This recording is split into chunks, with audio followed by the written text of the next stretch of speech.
Great expectations mean to say that what I say, I mean to say and stand or fall by. I drew Joe away, and he immediately became placable, merely stating to me, in an obliging manner and as a polite expostulatory notice to anyone whom it might happen to concern, that he were not a-going to be bull-baited and badgered in his own place. Mr.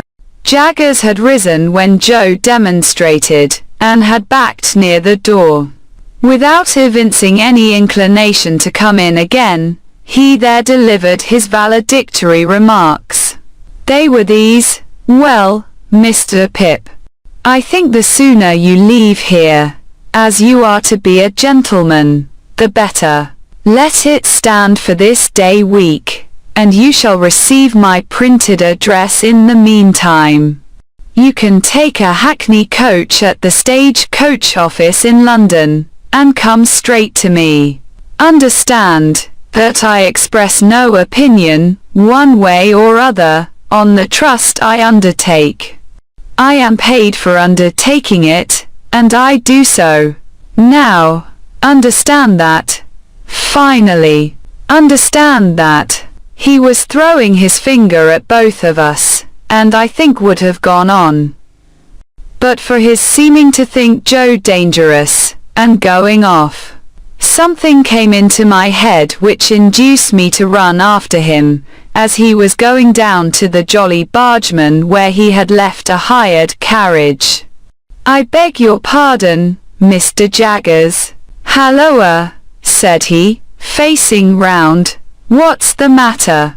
"I wish to be quite right, Mr. Jaggers, and to keep to your directions, so I thought I had better ask. Would there be any objection to my taking leave of anyone I know about here, before I go away?" "No," said he, looking as if he hardly understood me. "I don't mean in the village only, but uptown." "No," said he, "no objection."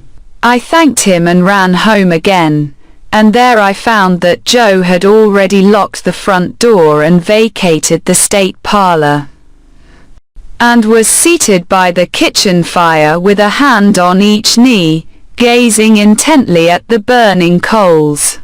I too sat down before the fire and gazed at the coals, and nothing was said for a long time. My sister was in her cushioned chair in her corner, and Biddy sat at her needlework before the fire, and Joe sat next Biddy, and I sat next Joe in the corner opposite my sister.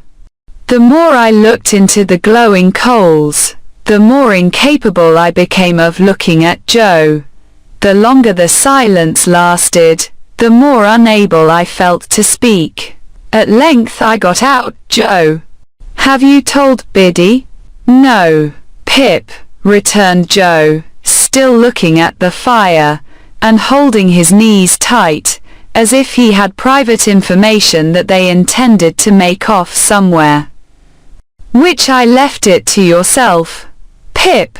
I would rather you told, Joe. Pip's a gentleman of fortune, then," said Joe, "and God bless him in it." Biddy dropped her work, and looked at me. Joe held his knees and looked at me. I looked at both of them. After a pause, they both heartily congratulated me, but there was a certain touch of sadness in their congratulations that I rather resented. I took it upon myself to impress Biddy, and through Biddy, Joe, with the grave obligation I considered my friends under, to know nothing and say nothing about the maker of my fortune. It would all come out in good time, I observed, and in the meanwhile nothing was to be said, save that I had come into great expectations from a mysterious patron. Biddy nodded her head thoughtfully at the fire as she took up her work again, and said she would be very particular, and Joe, still detaining his knees, said, I'll be a curvily particular, Pip. And then they congratulated me again, and went on to express so much wonder at the notion of my being a gentleman, that I didn't half like it. Infinite pains were then taken by Biddy to convey to my sister some idea of what had happened. To the best of my belief, those efforts entirely failed. She laughed and nodded her head a great many times, and even repeated after Biddy the words Pip and property. But I doubt if they had more meaning in them than an election cry. And I cannot suggest a darker picture of her state of mind. I never could have believed it without experience, but as Joe and Biddy became more at their cheerful ease again, I became quite gloomy. Dissatisfied with my fortune, of course I could not be, but it is possible that I may have been, without quite knowing it, dissatisfied with myself.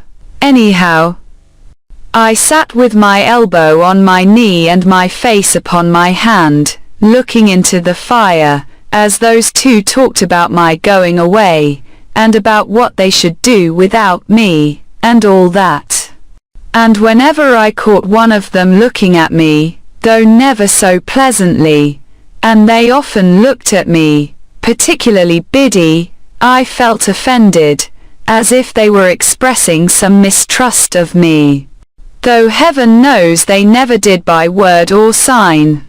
At those times I would get up and look out at the door, for our kitchen door opened at once upon the night, and stood open on summer evenings to air the room. The very stars to which I then raised my eyes, I am afraid I took to.